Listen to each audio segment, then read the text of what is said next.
It was just a wedding photo until you zoomed in on the bride's hand and discovered a dark secret. The afternoon light came through the tall windows of the Atlanta Historical Archive as Dr. Rebecca Morrison looked closely at a group of early 20th century photographs from an unknown estate. Among the old portraits and formal pictures, one image caught her attention. It was a wedding photograph from 1903. A white man in a dark three-piece suit sat stiffly next to a black woman in a fancy white wedding gown. Their hands were joined between them in what looked like a sign of togetherness. Rebecca's 15 years as a historical archivist had trained her to spot unusual details. This photograph felt wrong in many ways. In 1903 Georgia, interracial marriage was not only frowned upon, it was against the law. The state's rules against such unions, in place since 1750 and made stronger after the Civil War, made them serious crimes that could lead to jail time. Yet here was clear proof of what seemed to be exactly that. She set the photograph aside for high-resolution scanning, unable to ignore the uneasy feeling that stayed with her. 2 weeks later, while checking the digital files, Rebecca carefully zoomed in on different parts. The studio background, the woman's jewelry, the man's serious face. Then she looked closely at their joined hands. As she made the image bigger, her blood ran cold. The bride's fingers were not just resting there. They were placed with purpose in a distress signal, her thumb and index finger forming a quiet but clear call for help. Rebecca's hands shook as she zoomed in more. The woman's fingers were arranged with clear intent, hidden inside what looked like a loving pose, but really crying out for rescue. This was not just an illegal marriage. It was proof of something much worse. A silent cry had been captured in time for 120 years, waiting for someone to finally notice it and grasp what it meant. Rebecca quickly reached out to Dr. Marcus Williams, an expert in African American history and Jim Crow-era records. When he came to her office that evening, she showed him the photograph without any explanation. Marcus looked at it quietly, his face becoming more worried. "This should not exist," he said at last. "Georgia's laws in 1903 made this impossible." "Unless what?" Rebecca asked, even though she already worried about the answer. Marcus sat back, his expression serious.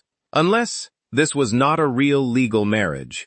Unless this photograph shows something completely different. Force, captivity, or worse. Look at her face. That is not the look of a happy bride. That is fear she is barely holding back." They spent hours studying every detail. The studio stamp said Morrison and Wright Portrait Studio, Atlanta, Georgia, August 1903. A faint note on the back said only, Mr. Charles Whitfield and servant. Not wife, not bride, servant. The word hung between them like a heavy curse. He did not even try to hide what she was to him.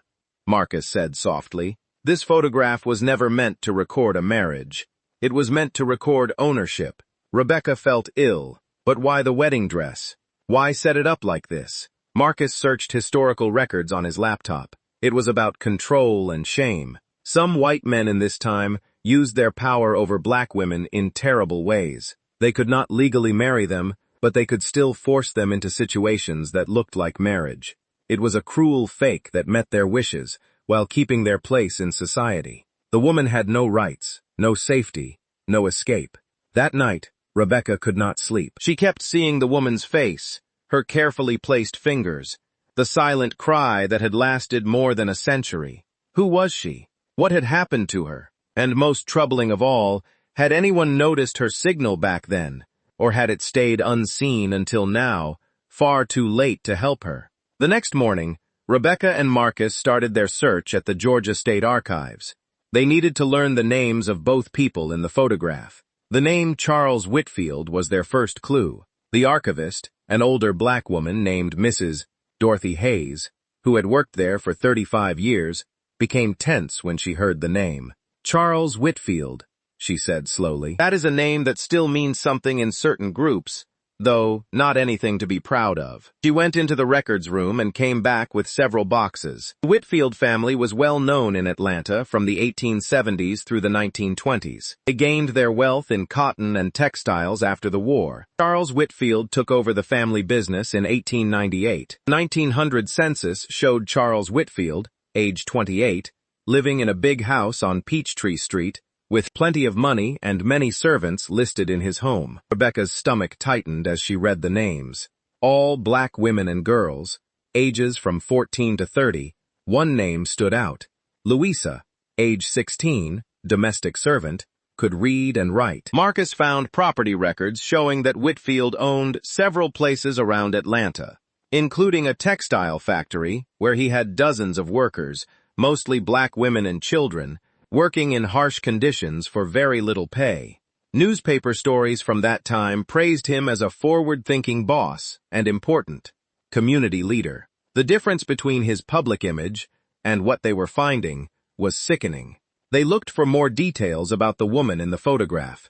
Since she was listed only as servant and not by name on the photo note, finding her identity would be hard.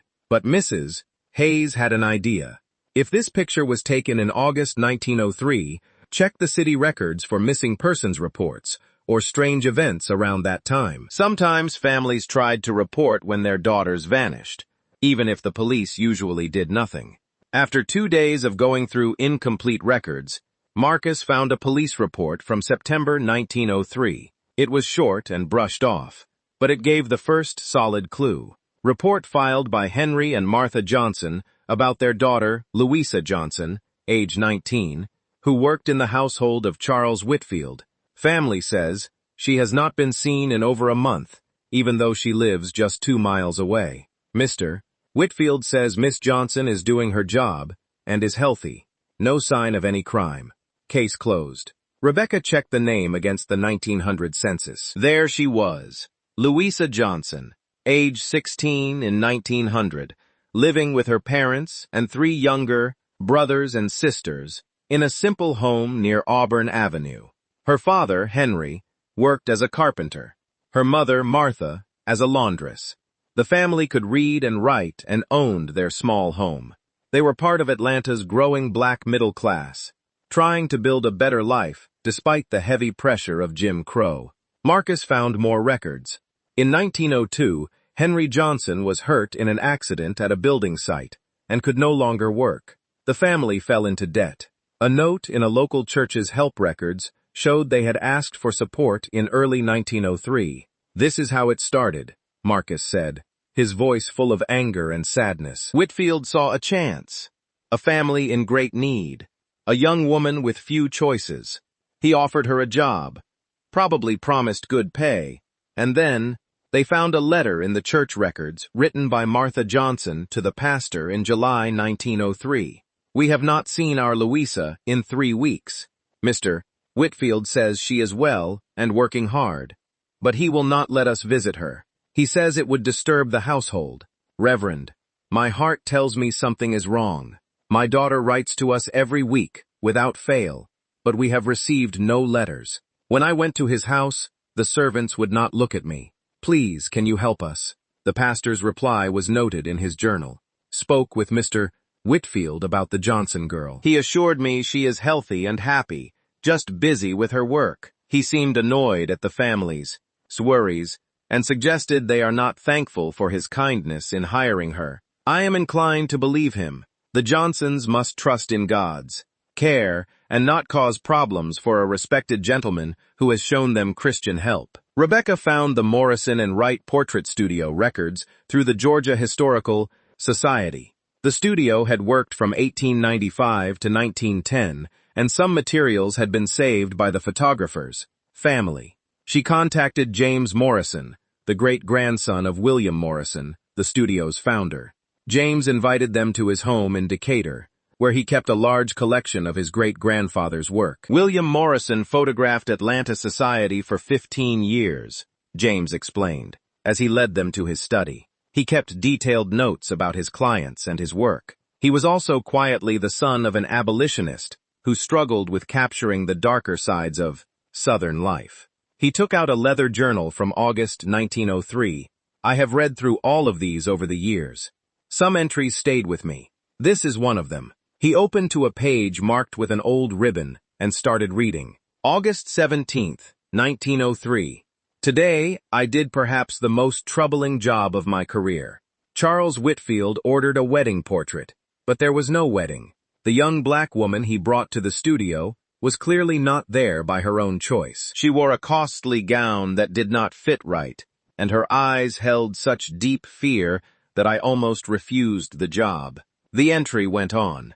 Whitfield demanded they pose as a married couple with their hands joined. The woman, he never used her name, only called her girl, started to shake when he took her hand. I noticed bruises on her wrists as I arranged them for the photograph. When I looked into her eyes to make sure she faced the camera, I saw a desperate look. She was trying to tell me something, but with Whitfield watching her every move, she could not speak. James turned the page, his voice growing tight. As I got ready for the exposure, I noticed her fingers moving a little, forming what looked like a careful pattern, a signal perhaps. I said nothing, but I made sure to capture it clearly. I took 3 pictures. Whitfield wanted to make sure he got a perfect image. After they left, I felt sick. I knew what I had photographed was not a wedding. It was proof of something criminal. But what could I do? Tell the police? They would laugh at me for saying a white man of Whitfield's position had done anything wrong. Marcus widened the search to look at Whitfield's past more fully. What they found was a pattern of abuse that lasted years. Through court records, property papers, and old newspapers, a troubling story came out. Between 1899 and 1905, at least 6 families had made complaints about daughters who went to work for Whitfield and then lost contact with their families. Each case followed the same path. A black family facing money problems. A young woman, usually between 16 and 20, hired as household help. Early letters home that suddenly stopped. Family members turned away when they tried to visit. Police reports filed and quickly dismissed. In 2 cases, the young women came back months later, refusing to talk about what happened, their spirits clearly broken. Rebecca found a statement from a woman named Sarah, who had worked for Whitfield in 1901. She had given it to a black community group that recorded abuses by white employers, since official places would not listen. Mr.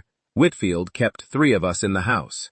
Sarah said, "We were never allowed to leave. He told us if we tried, he would have our families arrested for theft or our fathers lynched. He did whatever he wanted to us. We were his property, in everything but name," the statement continued. "There was a girl there when I arrived.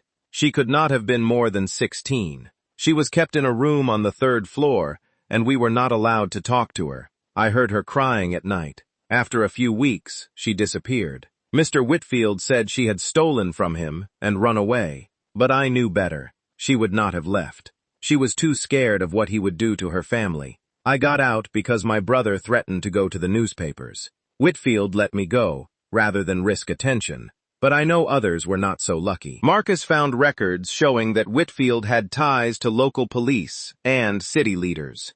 He gave regular donations to political campaigns and hosted parties for Atlanta's important people. He had full protection, Marcus said with bitterness. The system guarded him, the police worked for him, the courts favored him, and black families had no real way to fight back. Their daughters could be taken, abused, even killed, and there was nothing they could do about it.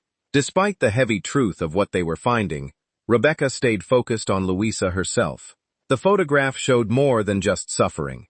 It showed resistance. The hand signal captured in that image was an act of defiance, a choice not to let her captivity go unrecorded. She knew, Rebecca said, looking at the photograph again. She knew that photograph might be the only proof, so she left a message.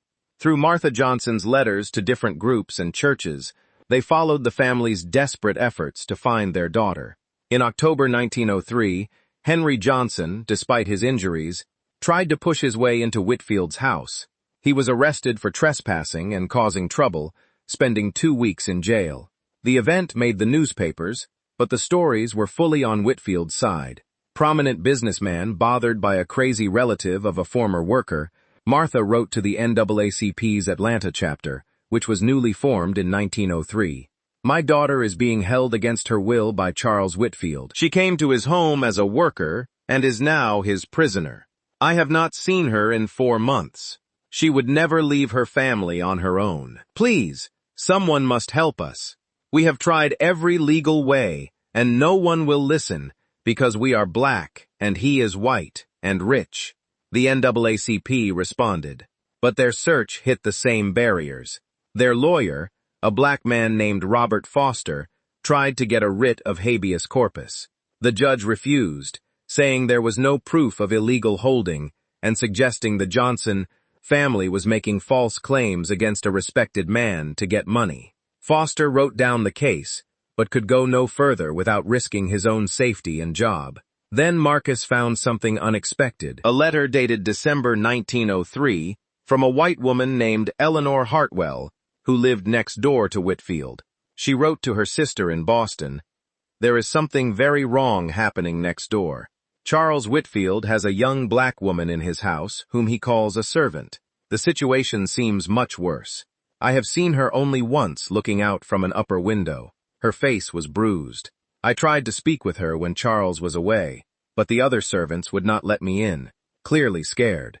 I am thinking of telling someone, but I fear no one will believe me or care." The trail of Louisa's story went quiet after December 1903, and Rebecca feared the worst. But then Marcus found something in an unexpected place: the records of the Freedmen's Hospital in Washington, D.C. In March 1904, a woman named Louisa was brought in with serious injuries by members of a black mutual aid group who had found her near the train station. The hospital records were brief but telling. Female patient, about 20 years old, gave name as Louisa, but would not give her last name. Many injuries in different stages of healing, including broken ribs, cuts, and signs of long physical abuse.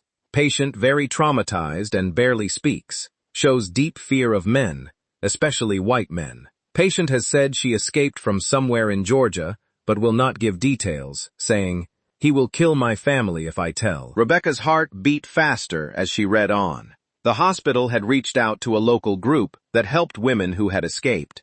A social worker named Catherine Wells took charge of Louisa's case. Her notes gave more details. This young woman has been through terrible trauma. She jumps at sudden movements and has nightmares that wake the whole ward. Over several weeks, she has slowly shared parts of her story: forced captivity, repeated attacks, separation from her family, and constant threats against her loved ones if she tried to escape. Catherine's notes from April 1904 recorded Louisa's words, "I was trapped in that house for 8 months. He took everything from me, my freedom, my dignity, my connection to my family. The photograph he forced me to take wearing that white dress was the worst day. He wanted to pretend I was his wife, that I had chosen to be there. But I made sure to leave a message in that picture. I moved my fingers just so, a distress signal I had read about in a book. I did not know if anyone would ever see it, but I needed to try. I needed there to be some proof that I had not gone willingly." The records showed that Catherine had helped Louisa contact her family through careful, secret messages to keep Whitfield from knowing. In May 1904, Louisa's mother, Martha, received a letter. "Mama, I am alive. I cannot tell you where I am, only that I am safe now and healing. The man who held me believes I am dead. Please let him continue to believe that. It is the only way to keep you and father and my siblings safe. I will write again when I can. I love you. Your daughter." Marcus found the last piece in Atlanta newspaper archives from March 1904. A short article reported a fire at Whitfield residence claims life.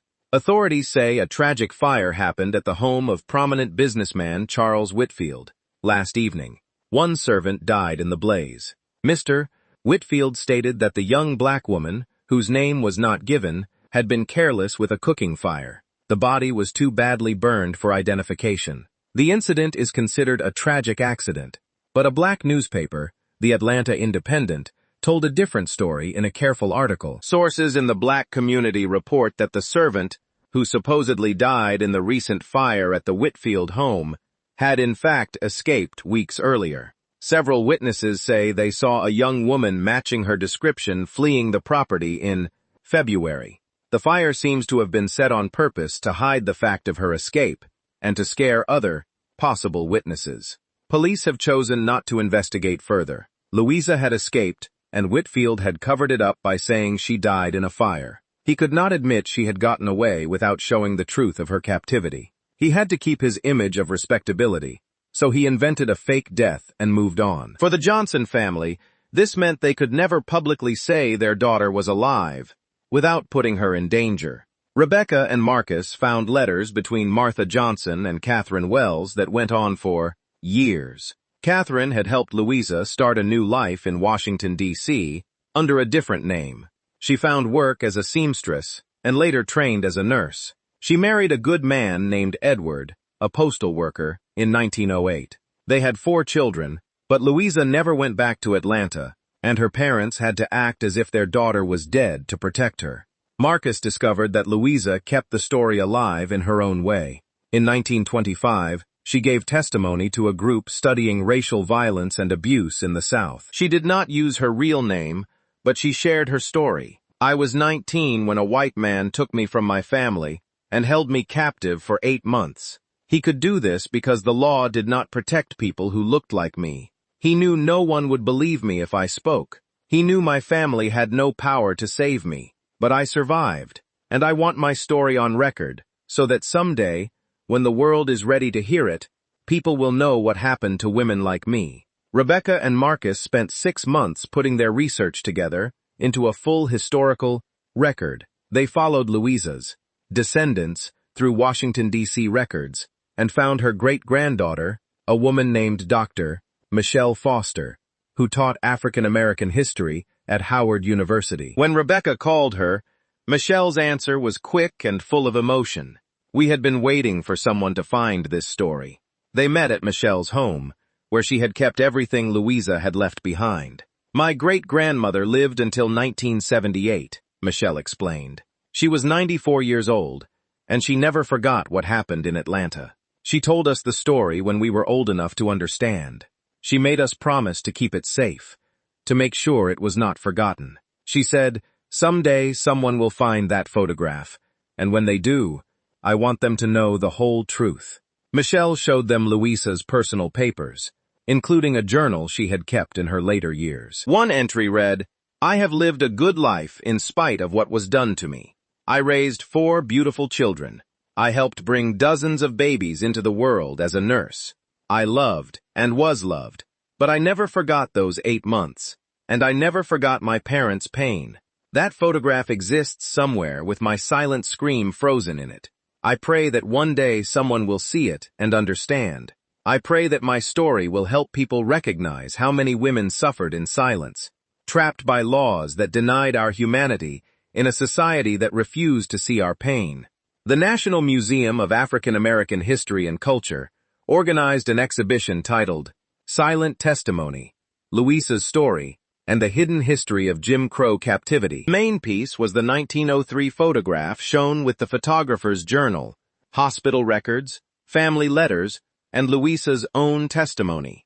The exhibition text was direct. This photograph records not a marriage, but a crime. It shows a young black woman being held captive by a white man who faced no punishment because the legal and social systems of Jim Crow America gave him total power.